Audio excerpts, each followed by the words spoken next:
اس پیغام کو اپنی عملی زندگی میں ہم نافذ کر سکیں۔ تو جب صفا و مروہ کے انسان 7 چکر لگاتا ہے اور بی بی ہاجرہ کی سنت کو ادا کرتا ہے، تو یہ وہ ہے کہ آپ جو ہے اللہ تعالیٰ پر انحصار بھی کرتی ہیں، آپ اللہ تعالیٰ پر اعتماد بھی کرتی ہیں، آپ اللہ تعالیٰ پر توکل بھی کرتی ہیں، لیکن ساتھ ساتھ آپ کوشش بھی کرتی ہیں، جد و جہد بھی کرتی ہیں، محنت بھی کرتی ہیں، ایفرٹ بھی کرتی ہیں۔ تو دونوں چیزیں ہمارے سامنے ساتھ ساتھ ہیں، اور ساتھ ساتھ ہمیں یہ سکھاتی ہیں کہ ہمیں زندگی میں خوف اور امید کے ساتھ کیسے آگے بڑھنا ہے، کہ زندگی میں خوف کا عنصر بھی ہونا چاہیے اور زندگی میں امید کا عنصر بھی ہونا چاہیے۔ ہمیں امید کا دامن بھی ہاتھ سے نہیں چھوڑنا چاہیے، ہمیں خوف کا بھی ہمارے سامنے ہونا چاہیے۔ تو خوف اور امید کو بیلنس کرنا ان دونوں کے درمیان، یہ بھی ہماری جو ہے وہ ذمہ داریوں میں سے ایک ذمہ داری ہے۔ تو یہ بہت ضروری ہے ہمارے لیے اس بات کو سمجھنا۔ اور پھر جو حضرت ہارون کا ایک مقام ہے، وہ تھوڑا سا یہاں سمجھنے کی ضرورت ہے، تاکہ ہم اس حدیث کو سمجھ سکیں کہ یا علی انتا بمنی ہارون من موسیٰ، کہ تم وہی منزلت رکھتے ہو جو ہارون کی نسبت سے، ہارون موسیٰ کی نسبت سے رکھتے تھے، جس کو ہم حدیث منزلت بھی کہتے ہیں۔ تو وہاں اس کو بھی سمجھنے کے لیے ہمیں اس بات کو سمجھنا پڑے گا کہ حضرت ہارون کی ایک خصوصی پوزیشن تھی یہاں پر، جو بڑی ایک مختلف قسم کی پوزیشن تھی، اور وہ یہ کہ ہم نے جیسے پہلے کہا کہ اس کا تعلق اتنا نبوت کے پہلو سے نہیں ہے، بلکہ رسالت کے پہلو سے ہے، کہ آپ امر رسالت میں جو ہے وہ شریک ہونا آپ کا۔ تو اس لحاظ سے آپ یہ کہتے ہیں کہ حضرت ہارون بنیادی طور پر جب حضرت موسیٰ علیہ السلام پر کوئی وحی نازل ہوتی تھی، تو آپ اس پورے جو افراد تھے اس معاشرے میں، ان میں سب سے پہلے آپ تھے جو اللہ تعالیٰ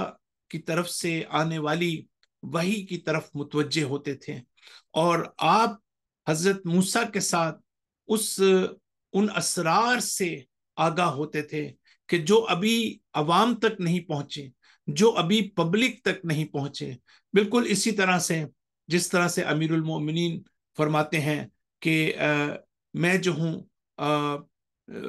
کلام کو سنتا ہوں، میں کلام کو دیکھتا ہوں، نہج البلاغہ کے اندر، یعنی جب وحی کی آواز، جب وحی نازل ہوتی ہے تو میں نور وحی اور رسالت ہوں، میں حقیقت وحی اور رسالت ہوں، میں اس شیطان کی چیخ کی آواز کو سنتا ہوں، لیکن صرف فرق یہ ہے کہ میں نبی نہیں ہوں، لیکن اس وحی کو میں سب سے پہلے سمجھتا ہوں، سب سے پہلے مجھے اس کو میں انڈرسٹینڈ کرتا ہوں پیغمبر کو جو وحی نازل ہوتی ہے۔ اسی طریقے سے ہارون جو ہے وہ دراصل ان کا یہ مقام ہے کہ حتیٰ ضروری نہیں کہ حضرت موسیٰ پہل کرتے ہوں، بلکہ حضرت ہارون جو ہیں وہ اسی وحی الہی کو، اسی پیغام الہی کو وہ حضرت موسیٰ سے پہلے لوگوں تک پہنچا سکتے ہوں، عوام تک پہنچا سکتے ہوں۔ تو یہ ایک خصوصی مقام ہے، چونکہ ہارون نبی بھی تھے اور آپ کو یہ مقام بھی اس حوالے سے رسالت کا مقام بھی آپ کو حاصل تھا، لیکن وہاں پر ہمارے سامنے جو ایک خصوصی مقام دیکھیں، ادروائز اگر لوگ یہ کہتے ہیں کہ سمپلی حضرت ہارون کا کام یہ تھا کہ وہ تبلیغ کریں، جو موسیٰ پر نازل ہوا ہے ان کو لوگوں تک پہنچائیں، تو یہ تو عام لوگوں کی بھی ذمہ داریاں ہیں، علماء کی بھی ذمہ داریاں ہیں، اسکالرس کی بھی ذمہ داریاں ہیں۔ بلکہ ہارون سے جب یہ کہا جا رہا ہے اور ہارون کا جب تقاضا کیا جا رہا ہے، تو ایک خصوصی مقام ہے جس کو اللہ تعالیٰ سے طلب کیا جا رہا ہے۔ اسی طریقے سے حضرت امیر المومنین جو ہیں ان کا تعلق جو ہے وہ نبوت سے، یعنی نبی تو وہ نہیں ہے، اور نہ ہی وہ کسی عام آدمی کے طور پر ان کا جو ہے ان سے کہا جا رہا ہے، ان کے بارے میں کہا جا رہا ہے، ان کی مدد طلب کی جا رہی ہے، بلکہ ایک اور مقام ہے جس کو ہم مقام ولایت کہتے ہیں۔ یہ وہ جگہ ہے کہ جو سمجھنے کی ضرورت ہے کہ پیغمبر کو اس مشکل سفر کے اندر ایک ہستی کی ضرورت تھی، ایک ایسے مقام کی کہ جو مقام ولایت ہے، مقام امامت ہے جو ان کے بوجھ کو اٹھا سکے اور لوگوں تک اس پیغام کو آپ کی طرح پوری فصاحت و بلاغت کے ساتھ، پوری قوت و طاقت کے ساتھ جو ہے وہ پہنچا سکے. تو یہ بڑا امپورٹنٹ ایسپیکٹ ہے جس کو ہمارے لیے سمجھنا جو ہے وہ بہت ضروری ہے. اور پھر کہتے ہیں کہ آیت میں ہے کہ اشتد بہی ازری، اور میری اے پروردگارہ تو میری سپورٹ قرار دے، ہارون کو میری سپورٹ قرار دے کہ تاکہ وہ میری طاقت میں اضافہ کر سکیں، میری اسٹرینتھ میں اضافہ کر سکیں. وہ اشرک ہو فی امری، اور میرے امر میں ان کو جو ہے وہ شریک فرما. تو یہاں پر بھی ڈائریکٹ اللہ تعالیٰ سے یہ کہہ رہے ہیں کہ پروردگارہ تو جو ہے وہ تو ہارون کو وسیلہ قرار دے میرے لیے. وہ یہ نہیں کہہ رہے کہ ہارون میرے شریک بن جائے، وہ یہ نہیں کہہ رہے کہ ہارون میری سپورٹ بن جائے، بلکہ اللہ کو یہ کہہ رہے ہیں کہ پروردگارہ تو ہارون کو میری سپورٹ بنا دے. بڑا اس میں ایک گہرا نقطہ ہے کہ جس کی طرف میں وضاحت نہیں کر سکتا، لیکن بہت امپورٹنٹ ہے ہم اس بات کو سمجھیں کہ جس کی طرف قرآن اشارہ کر رہا ہے کہ یہ نہیں کہہ رہا کہ ہارون میرے امر کے شریک بن جائیں، یہ نہیں کہہ رہے کہ ہارون جو ہے وہ میری سپورٹ بن جائیں، بلکہ یہ کہ پروردگارہ تو میری سپورٹ بنا دے، ہارون کو میری، یعنی تو ان کو وسیلہ قرار دے کہ اس طرح سے جو انسان ہے جب شرک اور توحید کی بات آتی ہے، جہاں بحث آتی ہے، شرک خفی کی بات آتی ہے، تو وہاں پر یہ چیز جو ہے بہت امپورٹنٹ ہوتی ہے کہ ہم دیکھتے ہیں کہ حضرت موسیٰ جو علت العلل ہے، جو اس کائنات کے تمام اسباب کا سب سے بڑا سبب ہے، جو مسبب الاسباب ہے، وہ اپنے کسی بھی امر کے اندر حضرت موسیٰ علیہ السلام اس کو فراموش نہیں کر رہے ہیں، بلکہ مسبب الاسباب کو وہ پہلے دیکھ رہے ہیں. اصل علت العلل جو ساری علتوں کی علت ہے اس کو پہلے دیکھ رہے ہیں، اور پھر جو ہے اس وسیلے کو دیکھ رہے ہیں. یہ جو وسیلے کا تصور ہے یہ بڑا امپورٹنٹ ہے، اور ہماری بہت بڑی غلط فہمی اور مسکنسیپشن ہماری کمیونٹیز میں یہ ہے کہ وسیلہ ہم جس انداز میں دیکھتے ہیں، ہم اللہ کو شاید دیکھتے ہی نہیں ہیں، یا ہم امام کو پہلے دیکھتے ہیں، ولی کو پہلے دیکھتے ہیں، انبیاء کو پہلے دیکھتے ہیں. لیکن یہاں یہ پیغام دیا جا رہا ہے کہ جب آپ کسی کو وسیلہ قرار دیتے ہیں تو آپ اللہ کو پہلے دیکھیں اور پھر آپ وسیلے کو دیکھیں، نہ یہ کہ آپ پہلے وسیلے کو دیکھیں اور پھر اللہ تعالیٰ کو دیکھیں. آپ کو یہ معلوم ہونا چاہیے کہ اللہ تعالیٰ ہے کہ جو وسیلے کو وسیلہ بناتا ہے، اللہ ہے کہ جو اس وسیلے کو ہمارے لیے وسیلہ قرار دیتا ہے. یہ تصور کے ساتھ جب ہم وسیلے کو دیکھیں گے تو پھر وہ وسیلہ جو ہے ہمیں اللہ کے راستے میں فردر اسٹرینتھن کرے گا، ہماری قوت و طاقت میں اضافہ کرے گا. لیکن اگر ہم اس طرح سے وسیلے کو نہیں دیکھیں گے تو وہ وسیلہ تو ہوگا ہماری زندگی میں، ہم اس کو وسیلے کے طور پر تو دیکھیں گے، لیکن وہ وسیلہ جو ہے وہ ایکچولی ہماری زندگی پر اثر انداز نہیں ہو رہا ہوگا. اور یہ بڑا باریک نقطہ ہے کہ جس کے اوپر ہمارے لیے ضروری ہے کہ ہم توجہ کریں. اور آخری چیز یہاں پر بڑی امپورٹنٹ ہے، ہمارے پاس وقت نہیں ہے، کہ نسبحک کثیرا و نذکرک کثیرا، تاکہ پروردگارہ ہم سارا کچھ کیوں کرنا چاہتے ہیں، پروردگارہ میں کیوں کہتا ہوں کہ رب اشرح لی صدری، اگر میں شرح صدر چاہتا ہوں، اگر میں جو ہے اپنی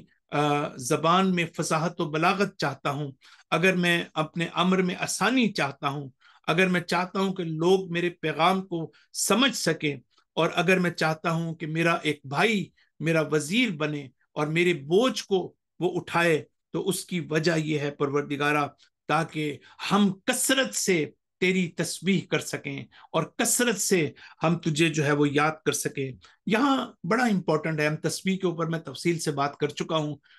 ماہ مبارک رمضان کے تفسیر کے جو ہمارے لیکچر تھے تفسیر سورہ دخان کے اندر، تو وہاں اگر آپ میں سے کسی کی دلچسپی ہو تو دوبارہ ان لیکچرز کو سن سکتے ہیں. وہاں میں نے بہت ڈیٹیل میں تسبیح پروردگار کی وضاحت کی تھی. لیکن یہاں ایک نیا نقطہ یہ ہے کہ تسبیح کا مطلب یہاں یہ نہیں ہے کہ ہم اللہ تعالیٰ کو زبان سے یاد کریں، اللہ تعالیٰ کا زبان سے ذکر کریں اور اللہ تعالیٰ کی ہم صرف تسبیح کریں، بلکہ الفاظ کی تکرار یہاں پر مراد نہیں ہے، بلکہ اس تسبیح کی حقیقت کو اس معاشرے میں جو ہے وہ نافذ کرنا اور اس کو امپلیمنٹ کرنا جو ہے وہ سب سے بڑی امپورٹنٹ ہے۔ یعنی اگر ہم بتوں کا مقابلہ کرتے ہیں، اگر ہم شرک آلود افکار کا مقابلہ کرتے ہیں، اگر مادی اور روحانی جو ڈیفیشنسیز ہیں اور رکاوٹیں ہیں ان کو ہم ہٹاتے ہیں، تو یہ سارے کام کیا ہیں؟ یہ پریکٹیکلی ہم اللہ تعالیٰ کی تسبیح کر رہے ہیں، زبان سے ہم تسبیح نہیں کر رہے ہیں، زبان سے اللہ کو یاد نہیں کر رہے ہیں، بلکہ ہم پریکٹیکلی اللہ کو سینکٹیفائی کر رہے ہیں، اللہ کو گلوریفائی کر رہے ہیں، اللہ کو نقص و عیب سے پاک قرار دے رہے ہیں۔ جب ہم نماز کے اندر تسبیح پڑھتے ہیں اور ہم اللہ اکبر کہتے ہیں، سبحان اللہ کہتے ہیں، تو یہ تسبیح ذکر ہے، یہ تسبیح زبان ہے، الفاظ ہیں، لیکن یہ الفاظ سے بڑھ کر ہے۔ اس کے ذریعے سے ہم یہ بتانا چاہتے ہیں کہ ہم حقیقت تسبیح کو، یعنی جب معاشرے میں شرک کا خاتمہ ہو جائے گا، جب معاشرے میں بت پرستی کا خاتمہ ہو جائے گا، اور بت پرستی سے مراد صرف ظاہری بت نہیں ہے بلکہ ہمارے نفس کا بت بھی ہے، نفس امارہ، نفس مطمئنہ میں تبدیل ہو جائے گا، اور لوگ جو ہیں وہ اسپریچولی ڈیولپ کرنا شروع ہو جائیں گے۔ تو اس کا مطلب یہ ہے کہ ہم اللہ تعالیٰ کو نقص و عیب سے پاک قرار دے رہے ہیں، اللہ تعالیٰ کے راستے میں آنے والی جو رکاوٹیں ہیں ان رکاوٹوں کو ہم اپنی زندگی میں دور کر رہے ہیں، اور پھر جب یہ سب کچھ ہو جائے گا تو پھر ہم یاد خدا کی طرف آئیں گے۔ یعنی پہلا مرحلہ تسبیح کا مرحلہ ہے، جہاں پر ہم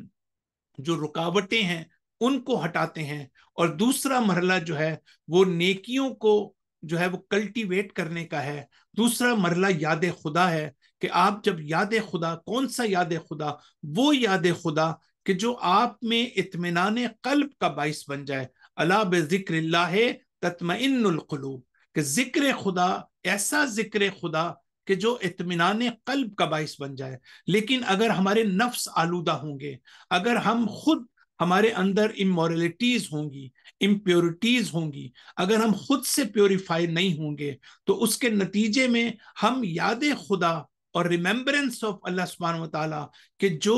ہمارے لیے اطمینان قلب کا باعث بنے، ہم اس مقام تک نہیں پہنچ سکتے۔ صلی اللہ علی محمد وعلی آلہ الطیبین الطاہرین المعصومین۔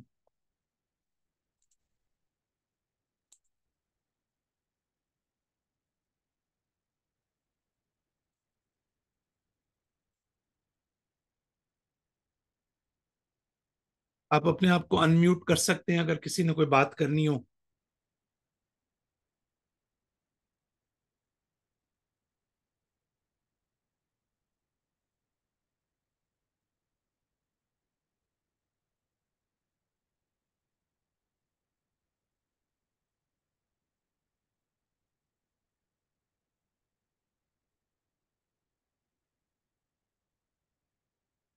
جی ہاں حسن آبدی، آپ اپنے آپ کو خود انمیوٹ کر سکتے ہیں آپ۔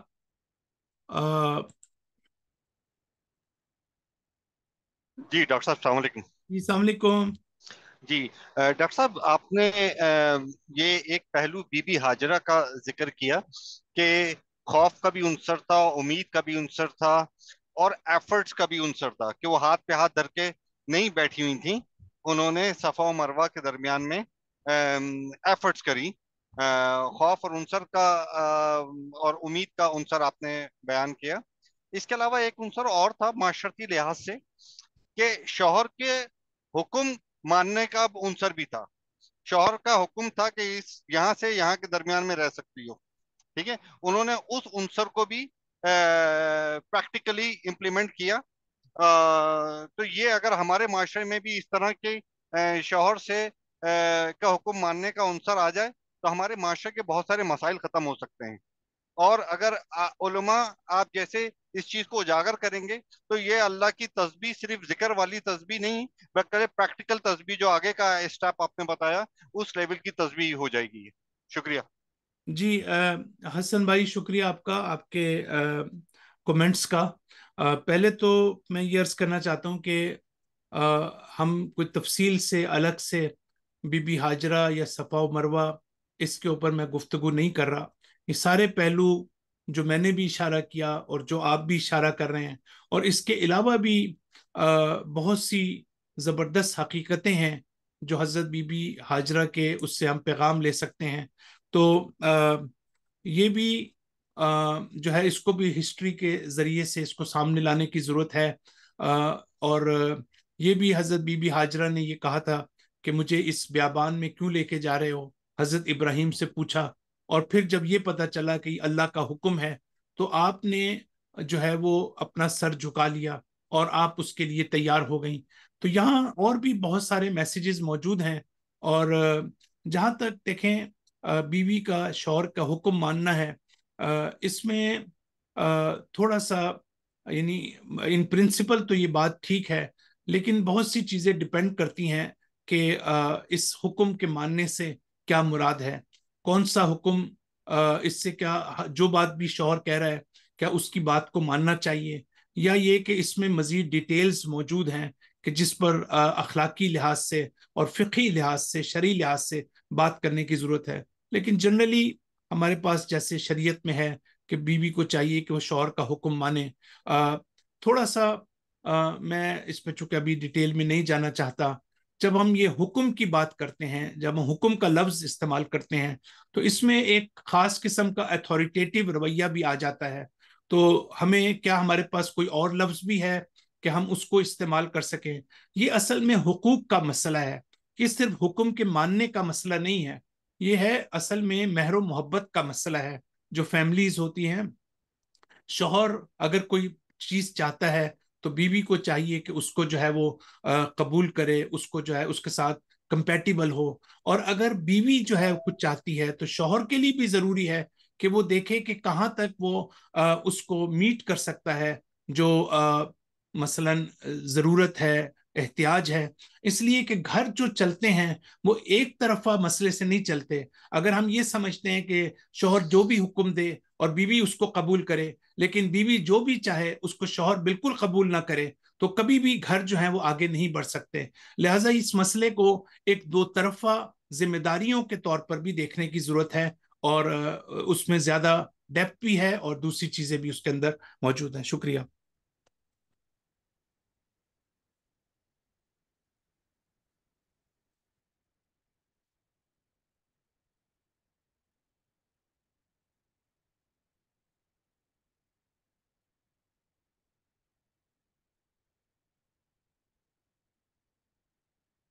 چلیں انشاءاللہ آپ اپنا خیال رکھیے گا، پھر اگلے ہفتے ہم مقامات العارفین جو ہے اس کو سیشن جو ہے اس کا ہمارا ہوگا، اور اس کے بعد دوبارہ تفسیر کے لیکچر کو ہم جاری رکھیں گے۔ السلام علیکم۔